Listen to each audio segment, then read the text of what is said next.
hace un ratito nada más, conversando sobre una buena noticia que seguramente tendrá por lo menos al paso la posibilidad de comentar qué es lo que ocurrió con el fallo de La Perla hoy. Excelente. Que es un alivio muy grande también en medio de todo esto tan perturbador que ocurre con la justicia, y la política. Movilización, ¿no? Y la movilización ciudadana que fue impresionante en Córdoba, que demuestra que la sociedad no olvida. Lo dejo, Gustavo. Gracias, Tiene Víctor mucho por hacer. Buenas noches, un abrazo, hasta mañana. Hasta mañana.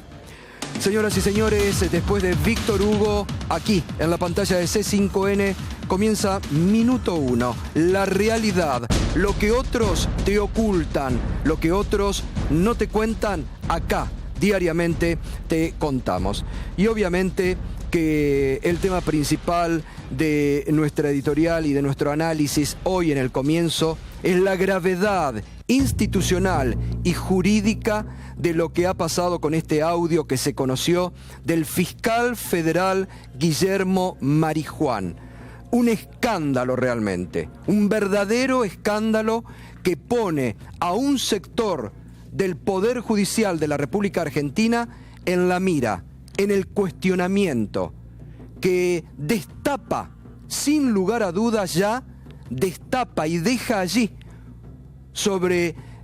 ante toda la opinión pública, de qué manera se maneja toda una persecución muy bien organizada y armada, mediática, judicial y política contra una persona. Pero, a ver, lo grave es que en este caso es la expresidenta, pero puede ser cualquier persona, porque como lo venimos diciendo desde hace varias semanas en este programa, daría la impresión, y en este caso en forma muy concreta, porque yo ayer lo comentaba, porque uno transita desde hace muchos años, los pasillos del Poder Judicial, del Poder Político, conoce a los personajes, conoce las personas, sabe cómo actúan, tenemos llegada, y en este caso no hay ninguna prueba concreta que ligue a la expresidenta. Entonces es doblemente grave que el fiscal incluso se arrogue una potestad que él no tiene.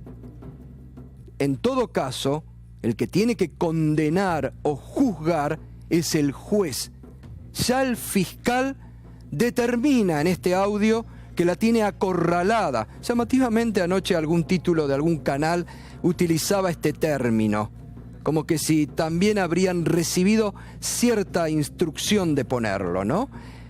Que ya tiene acorralada, que ya tiene allí para llevar a prisión a la expresidenta. Es gravísimo realmente, y vamos a escuchar primero el audio y después vamos a, sin ir, mire, no es necesario seguir adjetivando. Vamos a contar casos anteriores que hubo similares a los de Marijuán y cómo actuó la justicia, porque acá, atención, ahora hay que ver cómo actúa la justicia, porque si la justicia dice, acá no pasó nada, sigan adelante, va a demostrar que hay algún sector de la justicia en la Argentina que tiene dos varas y le quita una credibilidad absoluta. Vamos a escuchar lo que decía Marijuán a alguien.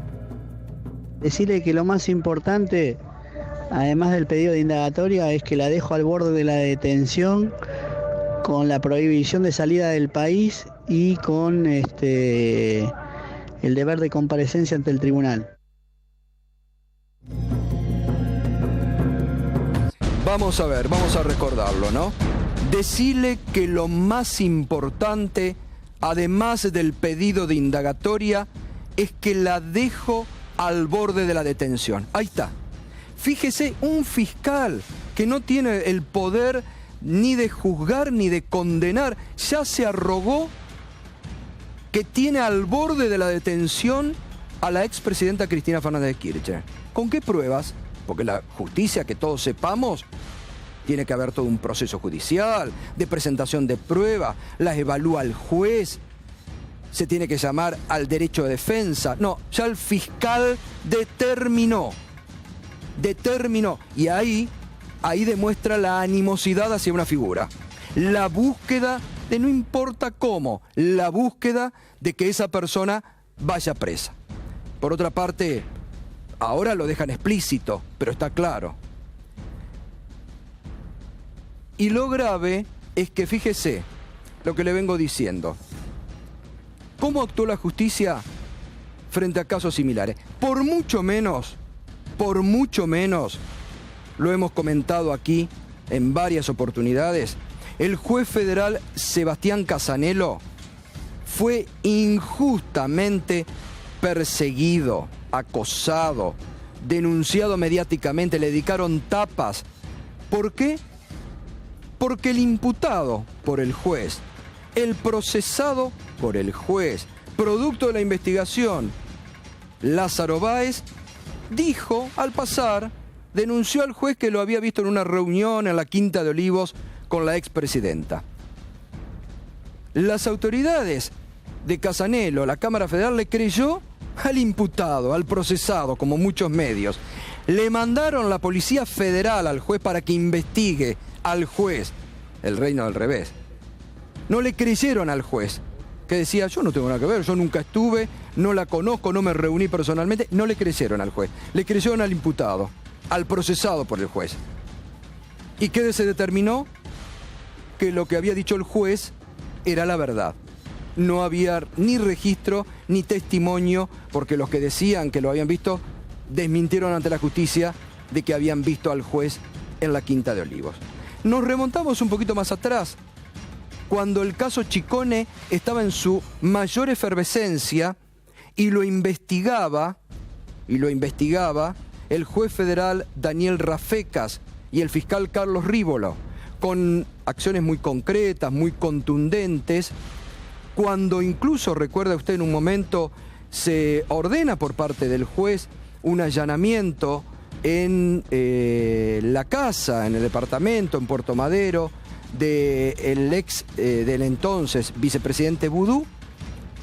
Se dan a conocer unos WhatsApp del juez Rafecas con un abogado amigo de él de hacía más de 30 años, que a su vez, por esas coincidencias del destino y de la vida, estaba en el equipo de abogados del expresidente.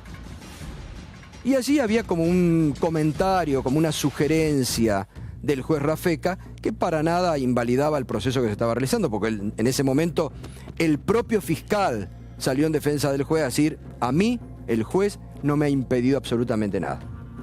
¿Cómo actuó la justicia en ese momento? Por un WhatsApp, lo mismo que ahora de lo de Marijuán, apartó al juez Rafecas de la causa Vudú Chicone. Lo apartó al juez. Y lo enviaron a un jury al Consejo de la Magistratura. Por la misma situación.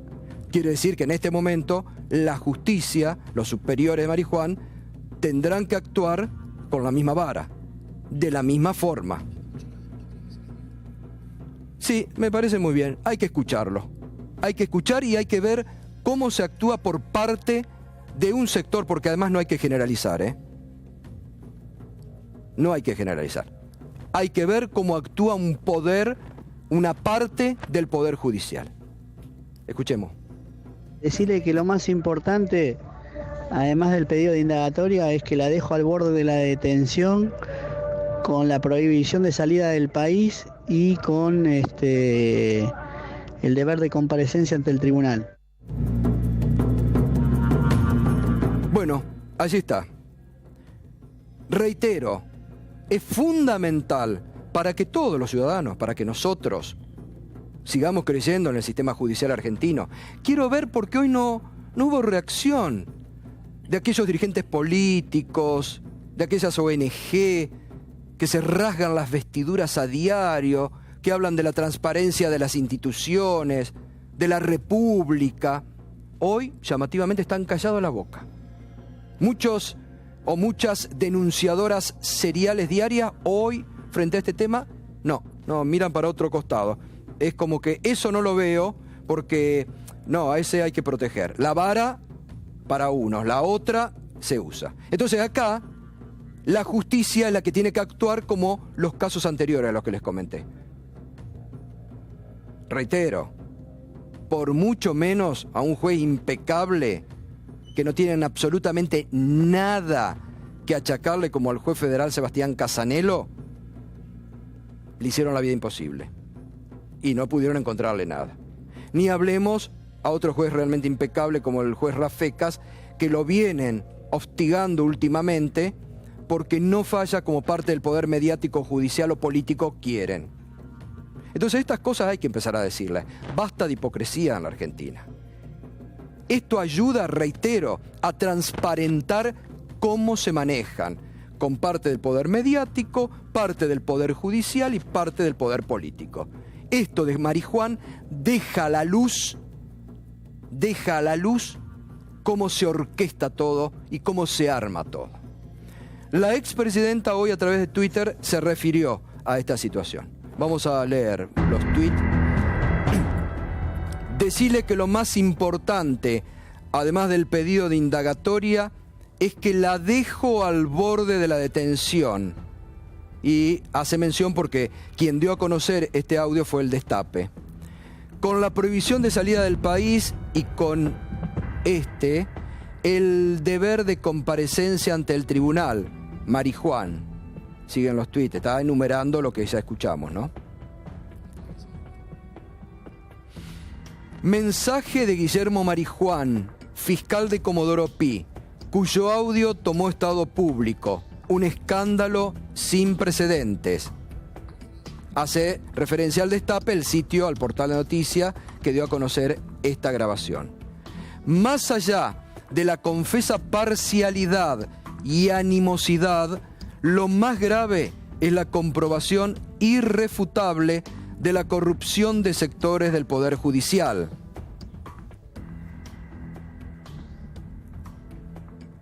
El mismo fiscal que hace 7 años tiene cajoneada la causa de lavado de dinero contra el grupo Clarín, tardó, Marijuán, ¿a quién estaban dirigidas las palabras de Marijuán? Decile que la dejo al borde de la detención. ¿A Macri? ¿A Estiuso? Se pregunta la expresidenta. ¿A quién estaban? Bueno, ese ya lo leímos. Vamos a otro. Acá termina.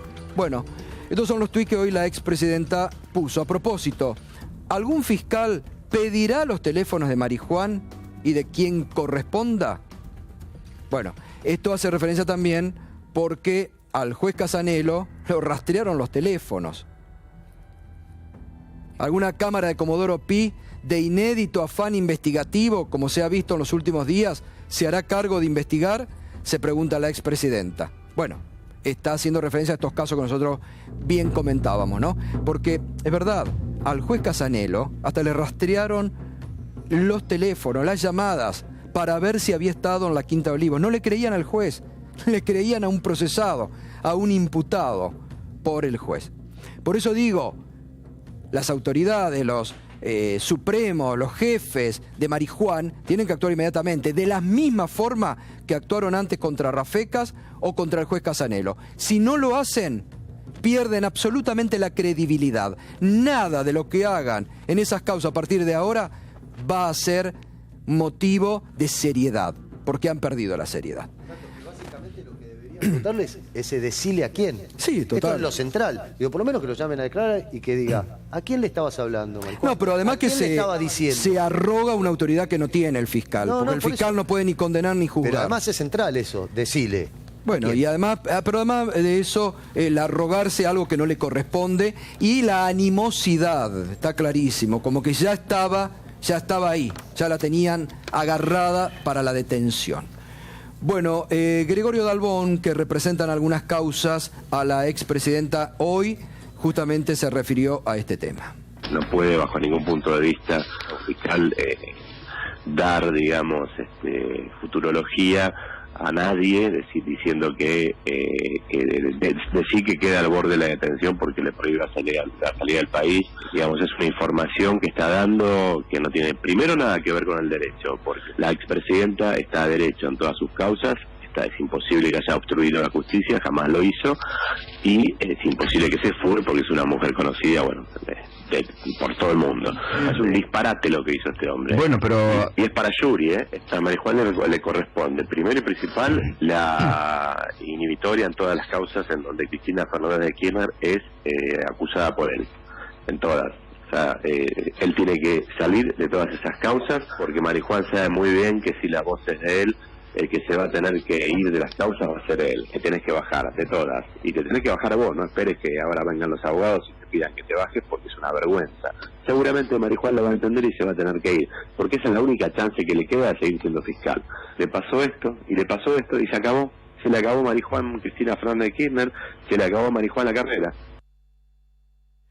Bueno, contundente, y hace instantes se ha elevado el primer pedido de juicio político. Lo que sabemos es que los abogados de la expresidenta Cristina Fernández de Kirchner van a analizar estos días la estrategia a seguir. Dalbón representa, sobre todo en aquellas querellas que la expresidenta lleva adelante, pero sabemos que el doctor Beraldi es el que encabeza en estas causas justamente la defensa de la expresidenta, y que se van a tomar estos próximos días para definir, frente a esta gravedad inusitada de las palabras de Marijuán, de la animosidad, del prejuzgamiento, justamente nos puede acompañar y opinar con el hashtag prejuzgamiento, que es lo que ha hecho Marijuán. Van a definir en los próximos días el curso a seguir. Está el diputado nacional Edgardo De Petri. Bueno, han pedido el juicio político ustedes también. ¿Y cómo ha tomado esto? ¿Cómo, cuando se enteró hoy? Bueno, una vergüenza, un escándalo. Está claro que, primero, que Cristina Fernández de Kirchner no tiene ninguna cuenta en el exterior. El problema que tienen ellos, que tienen cuenta Macri, Quintana, Pratgay, digamos, que tienen todas cuentas en el exterior demostradas, y Cristina no tiene ninguna cuenta. Entonces, vuelven a utilizar un mecanismo que es: la nata denuncia, un fiscal, ¿no?, hace la denuncia mediática, un fiscal hace el planteo judicial, y lo que vuelven a insistir con una lógica, que es tapar el brutal ajuste que están llevando adelante para instalar la demonización de Cristina. Y aparte le tienen terror a Cristina. Lo que están queriendo es ilegalizarla. No quieren que Cristina vuelva con contundencia y con legitimidad a ser una posible opción de poder en la Argentina, y la tratan de sacar de la cancha. ¿Cómo la sacan de la cancha? Denunciándola mediáticamente y tratando de proscribirla en términos electorales. Un verdadero papelón, un escándalo de los que ya nos tienen acostumbrados hacia el kirchnerismo, digamos, ¿no? Un sector del Partido Judicial y un sector importante de los medios de comunicación, centralmente de la Nata y del Grupo Clarín. Le pregunto también a Jorge Donofrio, como dirigente político, digo, más allá de quién esté, ¿cómo le ha caído este tema de Marijuán? Primeramente, y lo hemos dicho acá también, Gustavo, ¿no? Los jueces que los últimos 12 años miraban por un lado, no podemos pretender que hoy hagan cosas diferentes a lo que hicieron los últimos 12 años. Me parece que como juez, independientemente de la cuestión de fondo, es un cachivache, ¿no? Hoy tendría que estar apartándose él mismo, y creo que el jury debería proceder, porque más allá que hoy le estamos reclamando a la justicia que no solamente se expresen a través de sus fallos, sino que le cuenten a la sociedad qué es lo que hacen. Lo que está haciendo acá este muchacho es tráfico de influencia, nada más que eso. Bueno, muy bien, después vamos a seguir con esto, pero bueno, es fundamental ver en las próximas horas, reitero, cómo actúa la propia justicia. Le conté ya cómo actuó en casos anteriores, con dureza. Esperemos que ahora actúe de la misma forma, porque si no, reitero, pierden mucha credibilidad. Bueno, la foto que sorprendió en el día de hoy, ¿la ponemos, por favor? La diputada nacional Elisa Carrió abrazándose con el, hasta el viernes pasado, ex titular de la aduana, Juan José Gómez Centurión. Gómez Centurión, que en las últimas horas han sido allanadas sus oficinas y las oficinas de la aduana, que se le ha iniciado ya el proceso de investigación por parte del juez federal Ariel Lijo. Viajó hasta la casa de... fue hasta la casa de la diputada Elisa Carrió, y tras ese encuentro la diputada Elisa Carrió dijo lo siguiente: tengo el deber de no dejarlo solo. Es un hombre honesto que arriesgó su vida en nombre de la patria y que fue reconocido con la Cruz de Heroico Valor en Combate. Lo que acá se esconde que me parece que este es el dato central de por qué Carrió hace este reconocimiento político hacia Gómez Centurión y por qué lo hace público, por qué se saca la foto con Gómez Centurión, es que hay que volver a lo que ellos mismos, digo, reitero esto, como antes decía con Marijuán, sin más que adjetivo hay que contar la realidad. En varios reportajes públicos, Gómez Centurión dijo prácticamente que le hicieron una cama y culpó a los servicios, ex servicios y actuales servicios, y miró hacia la AFI. ¿Por qué Carrió va al encuentro de Gómez Centurión? Hay que recordar que Elisa Carrió se opuso al pliego y a la nominación del titular de la Agencia Federal de Investigaciones y de la segunda, de Madjalani, y que la representante de su partido en el Senado votó en contra, y que viene denunciando Carrió ahí también que hay sectores oscuros en la inteligencia. Por eso Carrió hoy, que vuelve también a hacer una acción y le pone límite y se desmarca del gobierno, recibe a Gómez Centurión y le hace una defensa explícita. Si bien dice que está bien separado, pero dice Carrió que es un hombre honesto y que va a volver a su cara.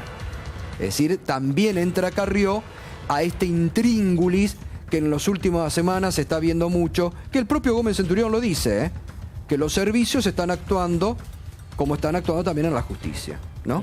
Así que bueno, es la foto del día, Gato, sin lugar a dudas. Sí. Buenas noches. Buenas noches. Una interna que también se esparce por el conurbano. ¿Por qué? 3 hijos de Centurión trabajan políticamente en el municipio de 3 de febrero. Son Ornella, Rafael y Juanjo Gómez Centurión, hijo. 3 de febrero... Diego Valenzuela. Diego Valenzuela, que desbancó a Hugo Curto, al peronismo, después de, no sé, siglos que gobernaban allí. Diego Valenzuela llega a la nueva política. Hay una ola de inseguridad en este momento, el 3 de febrero, y justo se da en la circunstancia en la que el padre, Gómez Centurión padre, entra en conflicto abierto con Patricia Bullrich, que fue quien, no olvidemos, fue la semana pasada. Patricia Bullrich fue quien radicó la denuncia por la cual suspenden temporariamente a Gómez Centurión. Por eso digo que la interna ya empieza a colarse por los resquicios de un conurbano caliente en términos de seguridad. Y digo esto porque además Carrió es la última defensora de otro Juanjo que hay en el gabinete. La última. Todo el mundo dice Macri lo banca incondicionalmente a Aranguren, a pesar del revés político que sufrió por el tarifazo. Bueno, el fin de semana Macri se enteró de algo que no digo que vaya a hacerlo echar a Aranguren, porque Macri no es de cambiar ministros, no lo fue en la... ¿Es verdad que presentó la renuncia en las últimas horas, Aranguren? Yo sé que en el fin de semana Macri se enteró de algo demoledor para la supervivencia de Aranguren en el gabinete, que es que en las simulaciones que habían hecho en el Enargas y en el Ministerio de Energía había saltado la posibilidad de que las tarifas de gas en muchos casos se multiplicaran por 15. Y eso no se lo avisó. Es más, a mí me sorprendió este dato, pero también esperaban en el Ministerio de Energía los técnicos y en el Enargas un invierno frío, muy frío para este año. ¿Y cómo lo sabían? Porque nunca en los registros meteorológicos de la historia argentina, nunca, después de 2 inviernos cálidos, sobrevino uno frío.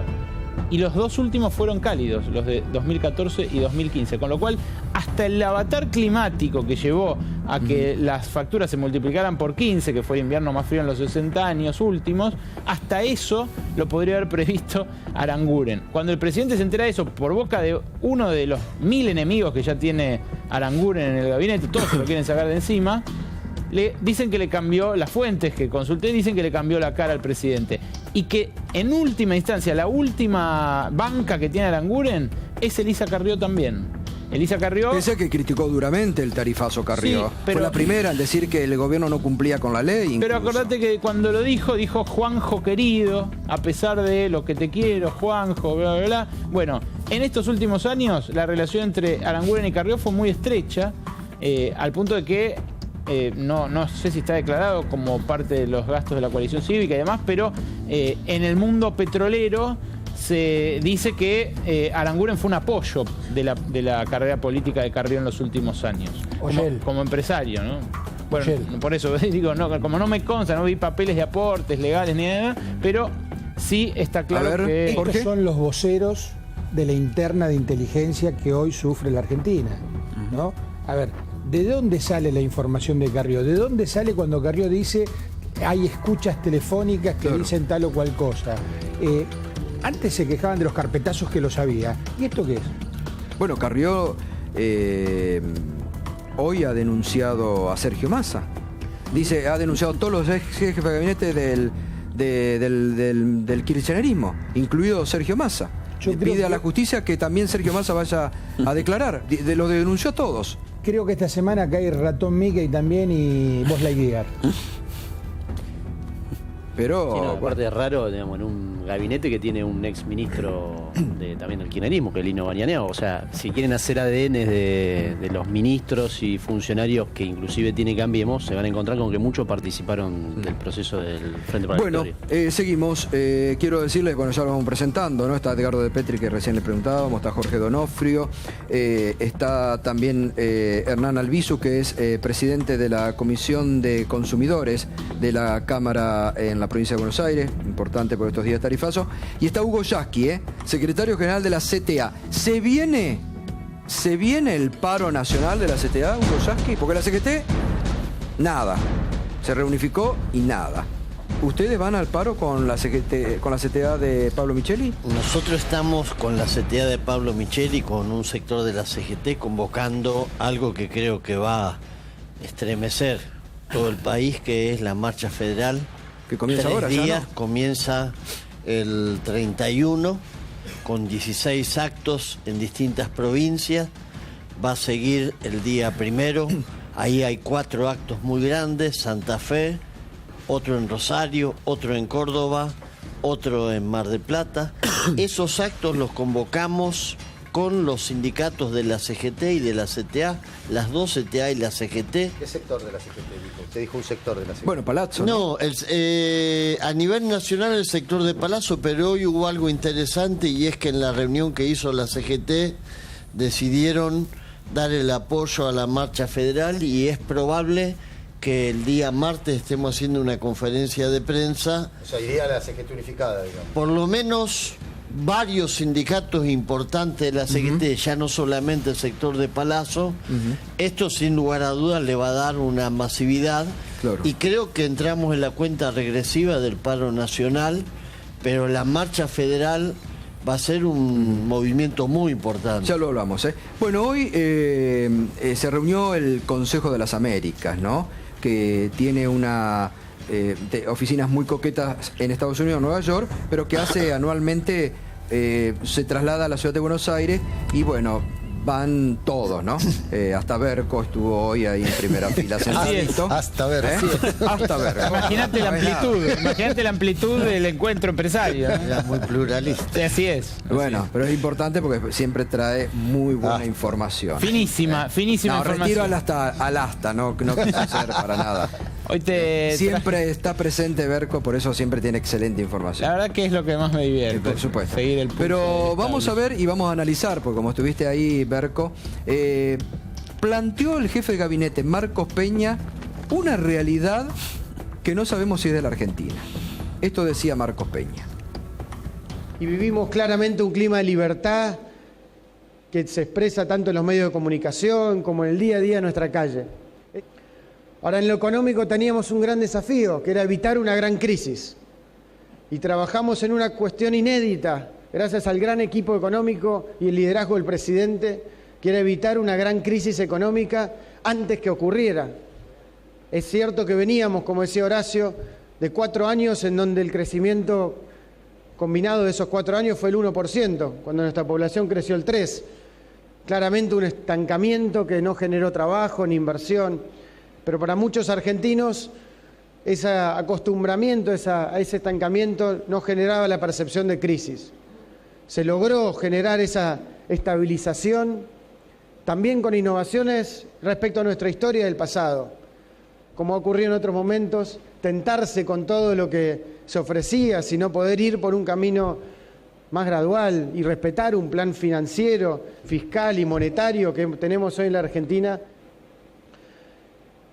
Estamos logrando también bajar la inflación, cosa que habíamos prometido, y también lo hicimos, y realmente lograr que este país no tenga que tener más vergüenza de la pobreza que tiene, de la desigualdad que tiene y de no haber aprovechado sus oportunidades. Muchísimas gracias. Bueno, la verdad que describe una situación que no es lo que está marcando la realidad. Bueno, fue un rol motivador, el jefe de gabinete, era su tarea, estaba desbordado, te digo, el único momento en el cual desbordó el Salón Versalles del Hotel Alvear de gente, de asistentes, que igual la entrada costaba entre 150 y 220 dólares por cabeza. El único momento en el cual explotó de gente fue el discurso de Marcos Peña. Incluso tuvieron que eliminar un pasillo que hacen habitualmente, estaba abarrotado. Pero los demás disertantes no hablaron en línea con Peña. Peña fue a motivar, dijo incluso, acá veo algunos que vinieron a defender el voto en las elecciones, se levantó Cristiano Ratazzi, guiñó el ojo, había varios más que fueron fiscales de Cambiemos, pero los otros disertantes que habían invitado del Consejo de las Américas, que dicho sea de paso lleva su edición 13. Nunca faltó el gabinete kirchnerista a esta cita durante estos años, siempre algún ministro iba. Pero los invitados que había, uno del HSBC y otro de Standard & Poor's, que hablaron de las perspectivas económicas y de la famosa lluvia de inversiones, si va a llegar o no, dijeron que no. Lo dijeron matizadamente, pero básicamente dijeron que hay que esperar. Por ejemplo, Roberto Sifón Arévalo, el director ejecutivo de Standard & Poor's, dijo: hoy hay confianza en el país, pero no se traduce en inversiones.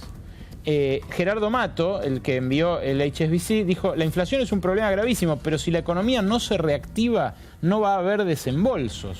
Algo que nosotros discutimos aquí todas las noches cuando hablamos de este asunto. O sea, le dijo a Marcos Peña, de alguna manera, no alcanza con esto que usted está diciendo. Y finalmente hubo otros ministros, estuvo Sergio Bergman, estuvo Andrés Ibarra, ministro de Modernización, estuvo también Francisco Cabrera. El que iba a cerrar, el invitado, la estrella del encuentro, era Juan José Aranguren. Y pegó el faltazo, avisó 40 minutos antes, la gente se desbandó porque estaban esperando que apareciera él. Obviamente es el hombre de la semana, del mes, quizás del año, y no apareció por la tenida. De Cabrera igual logramos extraer una breve declaración que tenemos aquí para reproducirles, donde habla sobre el faltazo de Aranguren, pero también sobre si el fallo de la Corte influye o no en las inversiones después de que tiraron abajo el tarifazo de gas. Concretamente, el fallo de la Corte entonces no afecta las inversiones previstas en el sector. No ha tenido un efecto. No. Me parece que al revés. Honestamente, el fallo de la Corte, la reacción que hemos tenido desde el gobierno muestra seguridad jurídica. Nosotros no lo discutimos, no dijimos que eran golpistas, no dijimos nada, lo vamos a acatarle. Y en caso de que se sumen como sus reclamos las pymes, las empresas... Son 5.400 millones de pesos más. En total no es significativo. ¿Se suma la luz y el agua? Ahí no lo sé. No sé cuánto sería. Es muy difícil que se pueda sumar la luz y el agua donde hay responsabilidad y tienen que ver los gobiernos provinciales, ¿no? ¿Por qué no vino Aranguren, ministro? No sé, no sabía que no había venido. Bueno, un ole. Sí, lo sorprendió hasta él, parece. Claro. Lo sorprendió hasta él. Lo tienen guardado Aranguren. Y evidentemente. Lo tienen muy guardado. Pero esto estaba anunciado desde hacía 2 meses, sí. Era algo donde se suponía que iba a aparecer.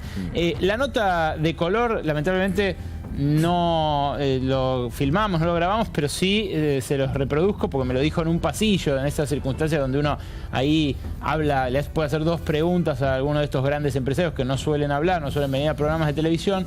La nota de color para mí la puso Alfredo Coto, el dueño de la mayor cadena de supermercados nacional, hombre que ha hecho su vida, ¿no? O sea, que ha hecho el dinero de una carnicería hasta el emporio que maneja hoy. Coto dijo: lo de la luz y el gas no podía ser. No entendieron nada. Esto es textual. Tenía que ser de a poco, como nuestros aumentos en el súper. La elección de un supermercadista que sabe de remarcar, indudablemente. Pero Marcos Peña, fíjate que habló de gradualismo, que habían hecho todo gradual, ¿no?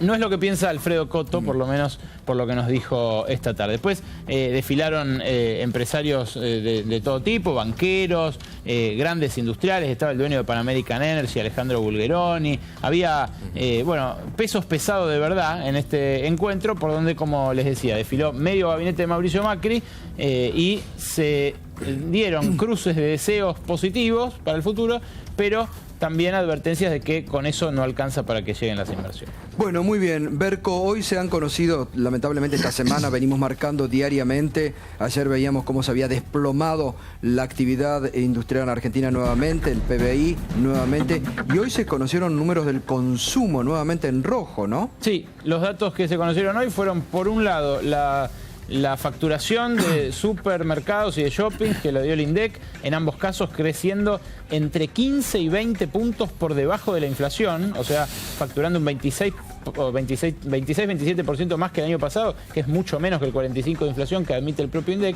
y esto es medido por el gobierno porteño. Las ventas de línea blanca, o sea, de electrodomésticos como cocinas, calefones y heladeras, cayeron un 13,4%. Esto es durante el mes de junio y luego hay un dato, el de telefonía móvil, para el segundo trimestre. La venta de alimentos en supermercados, 1,2%. Otros artículos en supermercados, casi 12%.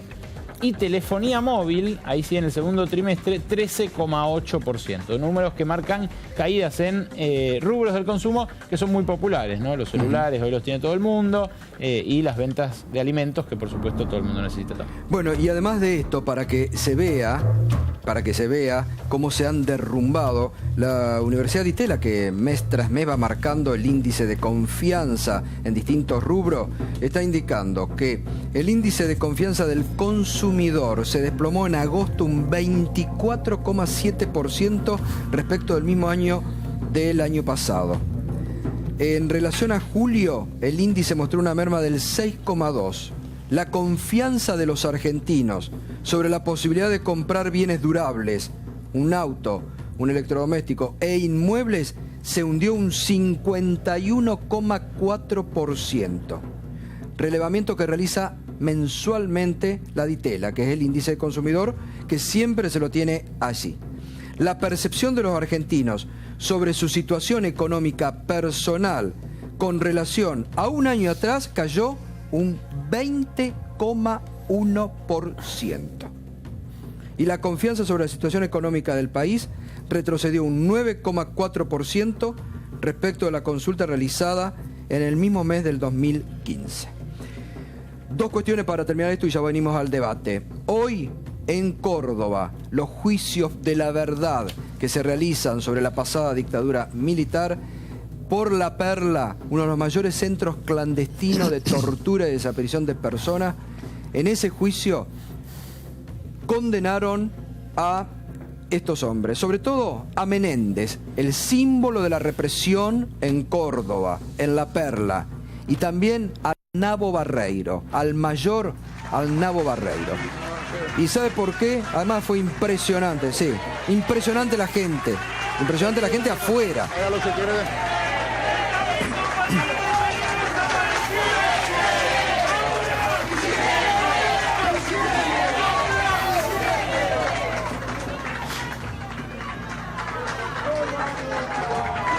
Bueno, decía que afuera fue impresionante la movilización de la sociedad cordobesa, demostrando que la sociedad argentina no olvida el horror de la dictadura.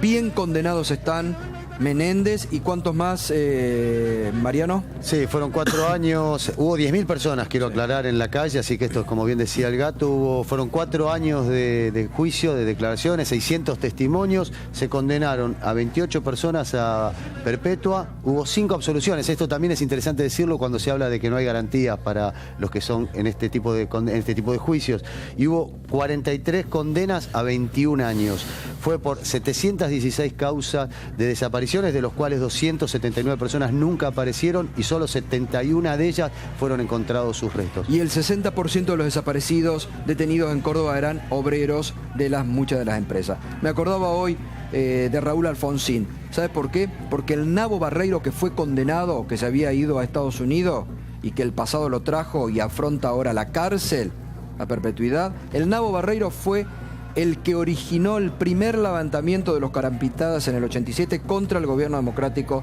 de Raúl Alfonsín. Y fue muy importante la participación de Juan Schiaretti, Sí, que estuvo ahí, el gobernador. Esto es cuando hablamos del respaldo político. Claro. Bueno, hacen gestos hacen un gesto ante la gente. Corte, ¿no?, de manga. Un corte de manga a la Lisa y gente. llanamente. Y bueno, Arnaldo Barreiro dijo... Y Vergés también, no te olvides de él, ¿no? Vergés, sí, total. Ahí está. Bueno, ahí está. Demuestran la impunidad que ha sentido estos años, pero han sido condenados.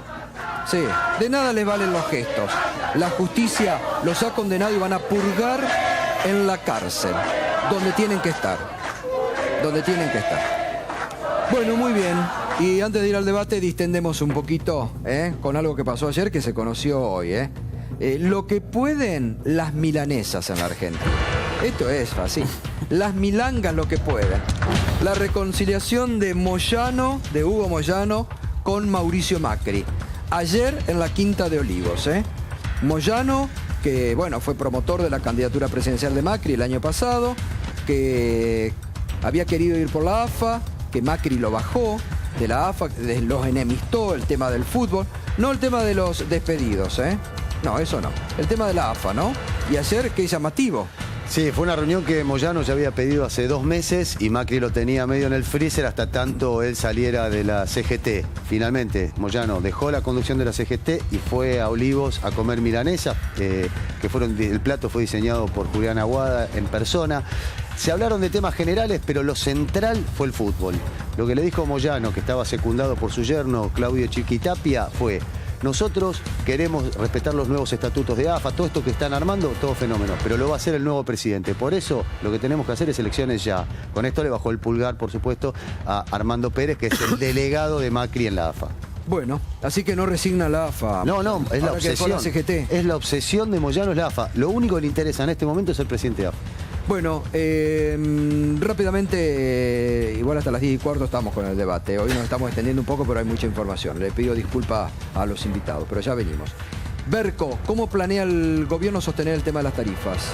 Sí, muy brevemente. La estrategia es reducción de daños. Hoy la estrategia es solo esa, es reducción de daños. Intentar que algo del tarifazo quede a salvo de los fallos que ya dictó la Corte Suprema, de los amparos que puedan presentar los empresarios y de lo que pueda ocurrir con la luz. ¿En qué consiste esa estrategia de reducción de daños? Bueno, en 2 planos diferentes. Uno el gas y otro la electricidad. En el gas ya hay convocada una audiencia pública para el 16 de septiembre. ¿Y qué es lo que busca hacer el gobierno? Fíjate, esto es interesante para ver qué es lo que prevé. Por un lado, ratificar el cuadro tarifario previo a los aumentos, o sea, lo que valía el gas hasta el 31 de marzo, para los usuarios residenciales. Y por separado, aprobar en esa audiencia pública sui generis, porque no es una revisión tarifaria integral, sino una especie de audiencia pública, aprobar así los aumentos para los usuarios SGP1, SGP2 y SGP3, que son, si nos están mirando, seguro se reconocerán allí, son los pequeños comerciantes, industriales, cooperativistas, usuarios no residenciales, pero que pasan por las distribuidoras de gas, o sea, no las grandes industrias que le compran directamente a la transportadora de gas o al yacimiento, digamos, a través de la transportadora de gas. Estas pequeñas industrias, pequeños comercios, pequeños usuarios, clubes, cooperativas y demás, ya dan casi por hecho en el gobierno que van a conseguir amparos y van a terminar también zafando del tarifazo. Por eso es que dispusieron 2 resoluciones separadas. Por un lado, una con el cuadro tarifario para los usuarios residenciales, cosa que por lo menos le puedan cobrar las empresas distribuidoras lo que valía antes el gas a esos usuarios. Y por separado, el aumento para estos usuarios que sospechan en el Enargas van a ir con amparos y van a terminar tirando al bombo también el tarifazo. ¿Qué más dispuso el Enargas? Sigamos adelante. Lo que dispuso es que los cortes, esto es importante, atención, no hay cortes de gas por 60 días por falta de pago. Suspendieron la potestad de las distribuidoras de los distintos puntos del país para cortar el gas ante un impago, sea cual fuere, sea una deuda de años, sea una deuda de este tarifazo. Por 60 días no hay cortes de suministro por falta de pago. Luego, se va a devolver en una cuota, con una carta de crédito depositada en el primer pago, en la primera factura que reciban, lo que se haya pagado en exceso, lo que haya pagado de más. Si usted es parte de esa gente que recibió la factura con aumento y la pagó de inmediato, antes de que la Corte volteara el tarifazo con este fallo que dispuso la semana pasada, le van a devolver con una carta de crédito lo pagado de más, que por supuesto va a ser más de lo que usted va a tener que pagar en la próxima factura, con lo cual le va a quedar un crédito seguramente para la siguiente. Y para los que no pagaron y tengan deudas impagas todavía, les van a financiar en 4 cuotas mensuales lo no pagado a lo largo de estas 6 semanas en las cuales las distribuidoras no facturaron nada, porque quedaron paralizadas luego del fallo del 7 de julio de la Corte Suprema. Esto en materia de gas. Y en materia de electricidad, ¿cuál es la estrategia? Bueno, primero, estas audiencias, la audiencia del 16 de septiembre, la citaron para el 16, primero era el 12, la cambiaron para que no choque con el foro de inversiones, el Davosito que planean hacer entre el 12 y el 15 de septiembre. ¿Por qué? Porque el gobierno también da por hecho que en las audiencias públicas va a haber lío. Va a convertirse en un escenario político donde van a ir dirigentes de la oposición, industriales, clubes, usuarios, qué sé yo, y todos con sus facturas mostrándolas, diciendo, vea lo que me llegó, esto es impagable y demás. Bueno, para la luz pasa lo siguiente, una estrategia de lobby similar a la que se desplegó para el caso del gas, con la Corte Suprema. El viernes próximo ya lo que me dicen es que la Procuración va a emitir un dictamen también en contra del tarifazo de luz. Tiene plazo hasta el 5 de septiembre, pero lo emitiría el viernes que viene, el viernes 2. Hay expectativas en el gobierno luego de la asunción de Carlos Rosenkrantz, quien suponen fallaría por su orientación pro mercado, fallaría distinto a lo que fallaron los otros jueces de la Corte Suprema en el caso del gas. Y finalmente una apuesta a la revisión tarifaria integral en el mes de octubre, que ya va a ser definitiva, no como la del 12 de septiembre, y donde sí esperan que sobreviva el tarifazo para un verano caliente que se viene, donde la gente ya está empezando a coquetear con prender el aire acondicionado. Bueno.